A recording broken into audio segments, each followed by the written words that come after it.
Welcome to today's Explainer. We are jumping right into a fascinating look at the intersection of psychology, wealth, and spirituality.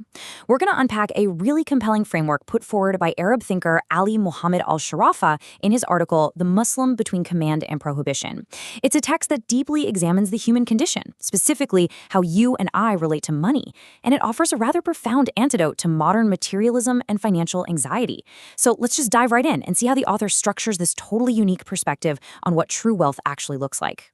So let me ask you a fundamental question right off the bat. Is happiness found in abundant wealth? I mean, in our fast-paced society, we are constantly bombarded with this message that accumulating more money, more assets, more status is the absolute ultimate formula for a good life, right? We literally spend decades running on this treadmill. But Al-Shurafa's work completely challenges that baseline assumption. He asks us to pause, take a step back, and deeply question whether this relentless pursuit actually yields the joy it promises, or if it's just a culturally accepted trap leading nowhere. And that brings us perfectly to the author's core thesis. Al-Shurafa argues that true fulfillment doesn't stem from an endless accumulation of worldly assets. It's not about the money, and it's definitely not about showing off grand palaces. Instead, he posits that real, enduring happiness comes from spiritual alignment. Specifically, he means adhering to divine guidance and actually applying a higher moral methodology to our daily behaviors and transactions. He's setting up a very clear contrast for us right away, the material versus the spiritual. All right, let's look at Section 1, the illusion of wealth versus true reality. To really illustrate this point, Al-Shurafa points us to specific scriptural texts, like this verse from Surat Al-Hadid. It paints a vivid, almost cinematic picture of worldly life as entirely temporary. It calls it mere amusement, play, and a boastful competition. The text uses this powerful metaphor comparing wealth to a crop that really impresses farmers, but inevitably dries up, turns yellow, and crumbles into debris. The author uses this to show the decaying nature of absolutely everything we try to physically hoard. Think about it. If your entire life is built on something that is destined to become debris, anxiety is practically guaranteed. And to push this even further, the author presents a stark psychological contrast based on two other verses. One path shows the very real consequences of ignoring the spiritual reality, a life characterized by depression, hardship, and a kind of existential blindness. We see that in Surah Taha 124. The alternative path, found in Surah Al-Ra'd 28, represents ultimate peace and tranquility in the heart, which is achieved through divine remembrance. Al-Shurafa is essentially arguing that our modern anxiety and psychological misery, well, they're direct symptoms of a life overly attached to a material illusion, while true psychological relief requires a spiritual anchor. Moving on to Section 2, the internal battlefield. Here, Al-Shurafa introduces a truly fascinating internal conflict. He describes this ongoing war between two forces inside all of us. On one side, you have the mind. The mind is logical, it weighs facts, looks for positive, sustainable results, and understands the temporary nature of the world. But on the other side, you have what the text refers to as the soul, or the lower self. And this part of us is driven purely by base instinct, sudden whims, and completely insatiable material desires. But what happens when that lower instinct-driven self actually wins the battle? Well, the fallout is severe. Citing Surat Yusuf, the text notes that this instinct-driven soul is a persistent enjoiner of evil. Al-Shurafa explains that when these base desires override the rational mind, a person's entire character shifts. They become obsessed with hoarding. They start looking for completely foolproof places to hide their wealth, and they end up living in a constant state of paranoia, doubt, and an obsessive fear of being robbed. The money, rather than serving them, literally becomes their own psychological prison. Which brings us to Section 3, the concept of custodianship. Now, this is a real game changer right here. It's the concept of custodianship, or al-istikhlaf. According to Al-Shurafa's reading of the texts, you do not actually own your money. Nope, you don't own your property, your businesses, or your bank accounts. God is the true and only owner of all wealth. Humans are simply temporary trustees.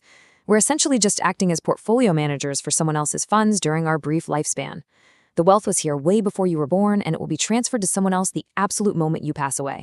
To establish what he views as a definitive legal and spiritual framework of this temporary trusteeship, the author points straight to a divine command.